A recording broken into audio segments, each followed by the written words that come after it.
Hi, I'm Lynette and welcome. Today I'm going to be talking about the Hallo Bean palette from Shroud Cosmetics. This is their second collaboration with Baddie Bean. So I'm going to be showing you swatches and a tutorial of an eye look that I did with this palette. And then I'm going to come back and give you my thoughts because I do have some after using it 3 times now. If you like these types of videos, please consider subscribing because I'm here every week with makeup haul, swatches, tutorials, and reviews. So let's get straight into the swatches and the look, and then we'll come back and we'll talk.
Okay, so you have seen close-ups of the palette, you have seen swatches and a tutorial of one of the eye looks, the first eye look that I did using the palette. I did do 3 looks, the one that you saw, one that I posted on Instagram, and then one today, which I wiped off. So I did not use it to create this look that you're seeing now. And so now this is a 9-pan palette, and it has 4 shimmers and 5 mattes, and the shimmers are beautiful, really beautiful. I've used every shade in the palette at this point, and the shimmers are beautiful. This one here is a multi-chrome, and this one, it's really smooth and applies really nicely, just really nice. And then this one here, is this a duochrome? I think this one's a duochrome. Yeah, this one, is this a duochrome? Yeah, this is a duochrome. Really, really pretty. And then you have, ooh, and then you have this shade right here, Ghoulish, which is also a duochrome, like this gold to green, teal green with some gold flecks in it. Just really, really pretty. So the shimmers are gorgeous. No issues with applying them. I would use my my Pat McGrath Artistry wand, and then I would tap it on with my finger and then go in with a damp brush, and it applied nicely. I didn't have a lot of fallout on my face. I didn't get fallout during the day on the few hours that I wore it, and yeah, it applied nicely, it wore nicely. So really, really love these shimmers. Now it's the mattes. It's the mattes where it took me multiple times to figure out if I like these mattes or not. And I think now I can say I don't really like them. I'm not really crazy about them. And it's not that they're bad, okay? I don't think they're bad mattes. I think just for my personal preference, it's not a formula that I prefer. They are pigmented, so I would start off with shades in the crease, and you saw the first tutorial, and I would blend. I'm a blender, okay? I'm a blender. I like to blend. I keep blending long after many others have stopped because I like to make sure my shadows are blend seamlessly into one another, right? So I blend and I blend and I blend, and I like a pigmented shadow, and these are pigmented, but I found, for me, again, my preference, I found that when, you know, with all of my blending, it just started to get a really diffused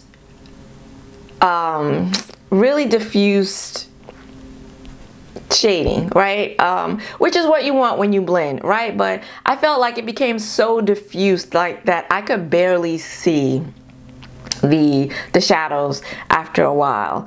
And this shade here, this green one here, I felt like I had to build and build and build, and then when I got ready to layer and blend it into, or blend other shadows into it, or blend it over other shadows, it just kind of disappeared. Like all the pigmentation just started to disappear, and to where I could faintly see the colors. And this is particularly after layering colors and blending out color shades with other shadows. And just after a while, like the crease color would sort of kind of disappear. You see maybe a little faint hint of it. And so, yeah, I didn't really like that. I don't like that. And you know, easily you could say, well, just stop blending, but that's just not the way I do my eyeshadow, right? I like shadows where they're pigmented and I blend, but there's still, you know, you do diffuse it somewhat, but not to the point where I can no longer really see it on my skin. And that's how I felt. That's how I felt these tended to blend out into. And then, now this might be my fault, right? Because I don't know anything about color theory, okay? But I found myself wanting, like this yellow here, I pack it on, I blend, and it didn't really show up on my skin. Maybe it was the base I was using. I used the Shroud Cosmetics blank canvas base, and then I would set, in each look I set it with a nude eyeshadow, because you know, I'd like to start off with a blank canvas. And I don't know, maybe that's not how I should work with these shadows, but that's how I work with my shadows. So I work with this palette in that way. And so this shade doesn't really do much for me. This green requires quite a bit of building, and then as soon as I start to blend, it kind of just disappears. And then even with the orange, I would put that in the crease and I would start blending. It builds up nicely, but again, once I start blending and it get really, and start layering, then it's kind of like, where did it go? And I ended up a couple of looks, I think maybe even the first look I did, with a muddy mess in my crease and above the crease. And that could be my fault, trying to blend in greens, this lime green over an orange. I don't know, I feel like I've done that with other shadows. Maybe I haven't, I don't know, but I felt compelled to do that with the shadows and the color story that were presented with me here, and it just never worked out. So maybe that was my fault. But in two of the looks, including today, I just ended up with a muddy mess in my crease, and that's why I took off today's look. Today I used this multi-chrome and it's absolutely gorgeous. Now these two deep mattes, it's kind of the same issue. I used this green matte in my second look and I put it on the outer V area and then blended, and then by the time I get done with my makeup, it was patchy. So I had to go back in and pat some more on here.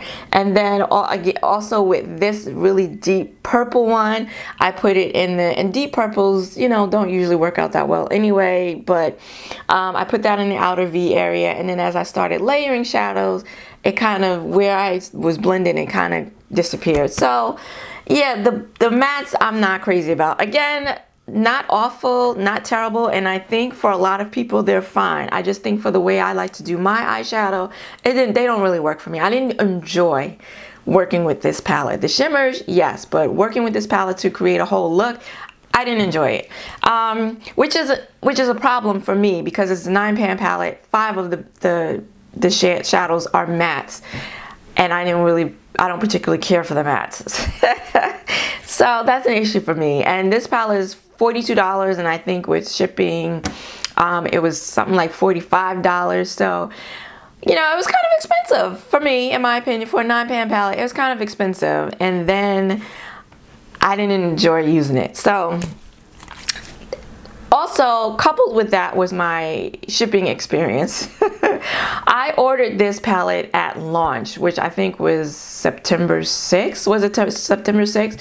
I ordered it on launch day, and they made a point of saying in their Instagrams, on their Instagram page, that it's not a pre-order, that they are going to ship it. When you order it, they're going to ship it out. And it took a month for me to get this palette.